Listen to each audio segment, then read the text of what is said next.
Hello guys, pada kesempatan kali ini admin akan merekap alur cerita dari sebuah donghua yang berjudul The Success of Empyrean Swan's Emperor, yang menceritakan tentang seorang pemuda yang mendapatkan token Kaisar Swan 9 surgawi, dan token ini dapat membantu pemuda itu dalam berkultivasi lebih cepat lagi. Tapi sang pemuda tidak menampilkan kekuatannya, atau ia menyembunyikan kekuatannya yang sebenarnya, agar pemuda ini dapat menuntaskan pembunuhan misterius kakaknya 1 tahun yang lalu. Oke lah guys, tanpa memperbanyak spoiler, kita langsung masuk saja ke dalam ceritanya. Tapi sebelum itu, intro dulu ya kan.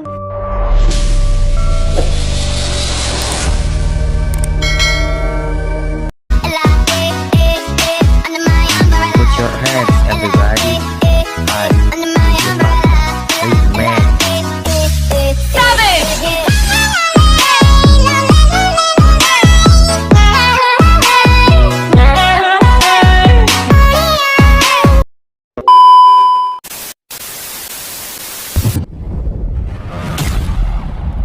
Pada awal cerita, kita diperdengarkan dengan sebuah narasi yang mengatakan kalau Kaisar Swan menciptakan sebuah teknik bernama Kaisar Swan 9 surgawi, yang dimana teknik ini merupakan sumber dari teknik bela diri. Legenda juga mengatakan jika ada orang yang mendapatkan token Kaisar Swan 9 surgawi, maka mereka akan menjadi Kaisar Swan yang kedua. Seiring berjalannya waktu, kini teknik bela diri makin berkembang, dan masing-masing ras di dunia Wanwu kini berlomba-lomba untuk menjadi dewa bela diri dan bertitel sebagai ras terkuat di dunia. Kemudian dapat kita ketahui pula di dalam dunia Wanwu ini terdapat 3 ras yang memimpin di dalamnya, yaitu ras manusia, ras iblis, dan praktisi pedang jiu, yang dimana masing-masing ras memiliki dewa bela diri mereka sendiri. Sementara untuk ras kecil yang lain bertahan hidup dengan bergantung kepada 3 ras utama, hingga tersebarlah berita yang mengabarkan kalau dewa bela diri ras manusia kini telah berada di ambang kritisnya. Alhasil karena hal itu membuat suasana dunia yang awalnya mulai kondusif kini bergejolak kembali. Kita beralisin pada sebuah akademi yang bernama Huanjin yang akan mengadakan kompetisi bela diri tahunan mereka.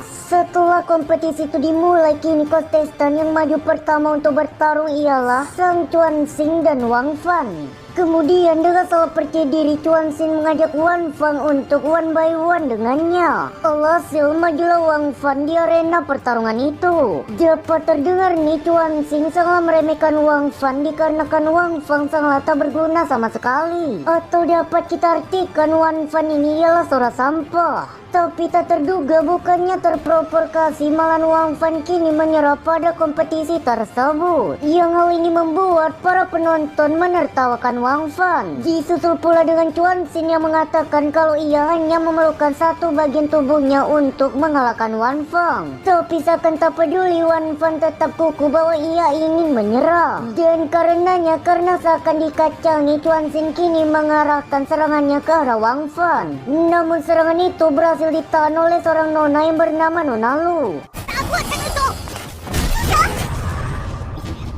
Kemudian dapat terdengar Nona Lu menanyakan kenapa pada saat ini Wang Fan sangat murung. Wang Fan menjawab bahwa hari ini tepat pada tanggal 3 Mei. Setelah itu Wang Fan dan Nona Lu kini menuju pada suatu tempat. Ternyata pada tanggal 3 Mei ini merupakan hari di mana kakak Wang Fan mati terbunuh 1 tahun yang lalu, yang dimana pembunuhan ini sangat misterius. Bahkan sang pembunuhnya saja masih belum dapat ditemukan. Tapi pada 1 tahun yang lalu, tanpa sengaja Wan mendengar sebelum kakaknya meninggal, kakaknya menemui Nona Guyuer. Dan karena hal tersebut, Wang Fan mencurigai kalau Nona Guyuer mengetahui perihal pembunuhan kakaknya. Kemudian Wang Fan mencoba untuk menemui Nona Guyuer. Tapi pada saat itu Nona Guyuer telah pergi untuk berlatih dalam waktu yang belum diketahui. Selanjutnya Wang Fan kembali untuk mencari petunjuk di sekitar kolam, kakaknya tiada. Dan pada saat itu tanpa terduga Wang Fan mendapatkan token Kaisar Suan 9 surgawi. Kita beralisin pada masa sekarang kembali, dapat terdengar karena token itu dalam jangka waktu 1 tahun, Wang Fan telah sampai pada ranah tahap 5 bela diri dalam satu gerakan. Tapi Wang Fan menyembunyikan kekuatannya terlebih dahulu agar membuat si pembunuh yang mengira Wang Fan lemah cepat atau lambat akan menghampiri Wang Fan. Dan Wang Fan pasti akan membalas dendam dari kakaknya. Setelahnya tiba pula Chuan Xing menghampiri Wang Fan. Dan dengan salah sombong Chuan Xing menghina Wang Fan karena Wang Fan selalu berlindung diri di belakang Nona Lu. Chuan Xing juga menyuruh Wang Fan untuk menjauhi Nona Lu karena Nona Lu memiliki pionik sejati yang salah langka dan dapat dipastikan Nona Lu itu ialah seorang jenius. Dan juga Nona Lu ditakdirkan untuk sampai pada surga ke-9.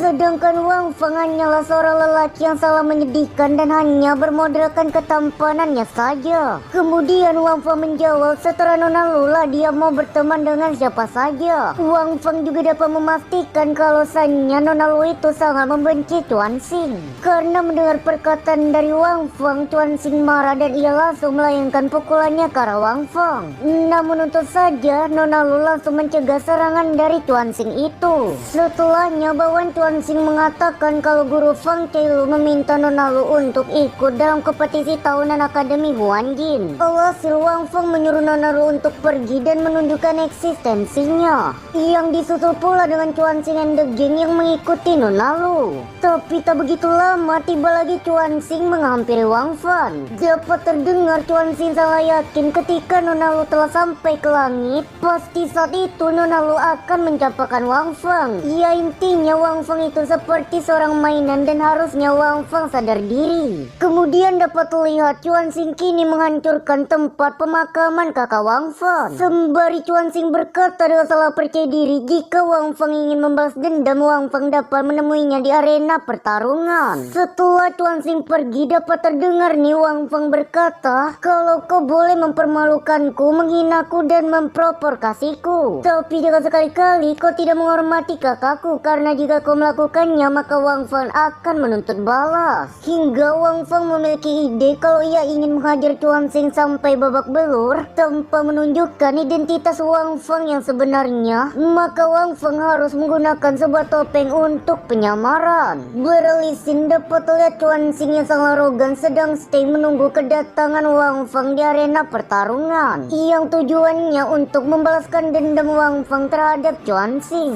Sampai tibalah Wang Fan di arena pertarungan itu dengan mode penyamarannya, sambil Wang Fan mengatakan kalau ia sangat muak melihat Chuan Xing yang sangat sombong dan arogan. Kemudian Chuan Xing mencoba untuk memprovokasi orang misterius di depannya dengan mengatakan orang misterius itu sangat pengecut karena orang itu tidak mau memperlihatkan wajahnya yang sebenarnya. Tapi Wang Fan menjawab bahwa ia sama sekali tidak merasakan keberadaan Chuan Xing di sini.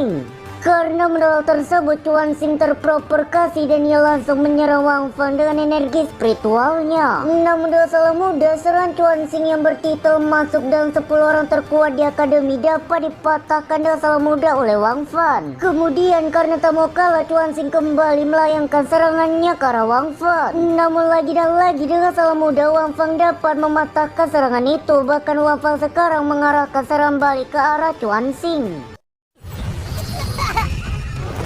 Dapat terdengar wakil Deka sangat terkejut. Wang Fan dapat menggunakan teknik langkah meteor, yang dimana teknik itu sangat rumit dan sangat sulit untuk dipelajari di Akademi Huanjin. Pastinya Wang Fan ini ialah seorang jenius berbakat, tapi untuk saja Wang Fan berada di Akademi Huanjin. Karena Chuan Xing telah tepar, kini tiba kakaknya yang datang untuk menuntut balas atas perbuatan Wang Fan kepada adiknya. Dapat kita ketahui kakak Chuan Xing ini bernama Song Pei dan dia tidak terima adiknya terluka seperti ini dan Song Pei pasti akan membuat Wang Fan menyesal. Tapi Wang Fan menjawab kalau ini ialah arena pertarungan, jadi apapun bisa terjadi di sini. Setelah mendengar perkataan Wang Fan, Song Pei pun marah dan ia langsung mengerahkan teknik jari gunturnya kepada Wang Fan yang dimana teknik ini merupakan salah satu teknik terkuat di Akademi Huanjin. 流星步， Dapat terdengar si Deka salah bingung bagaimana langkah Meteor dapat menghindari serangan cepat dari tangan Guntur. Dan juga Pak Dekan belum dapat memutuskan siapa pemenang antara dua petarung ini. Kita beralih sisi dapat terdengar Wang Feng berkata bahwa ia telah selesai bermain-main dengan Song Fei dan sekarang Wang Feng akan menghabisi Song Fei yang sangat arogan. Setelahnya Song Fei mentransformasikan tubuhnya ke dalam bentuk senjata sabi. Disusul pula dengan Wang Feng yang melesatkan tinjuan meteornya ke arah Song Fei. Dan karena serangan itu dapat dipastikan Wang Feng lah pemenangnya. Selanjutnya Wang Feng pun pergi dengan langkah meteornya. Beralih sisi dapat terdengar si Dekan tidak akan mengungkap identitas orang di balik topeng misterius itu. Karena si penopeng kan murid dari Akademi Huan Jin. Jadi kita tak perlu mencurigai gerak-gerik dari orang misterius itu. Malahan kita harus memberi kebebasan untuknya. Kemudian Dekan mengumumkan peringkat pertama kompetisi tahun ini dipegang oleh si penopeng Raja Harimau Perak. Posisi kedua dipegang oleh Song Fei, ketiga masih dapat diperebutkan oleh murid-murid Huan Jin. Beralih scene pada malam hari dapat lihat kini Wang Feng sedang berkultivasi. Sembari Wang Feng menunggu teman sekamarnya masuk pada tempat tersebut. Kemudian tibalah teman sekamar Wang Feng yang ingin menceritakan perihal orang misterius yang menggunakan topeng Raja Harimau Perak tadi pagi.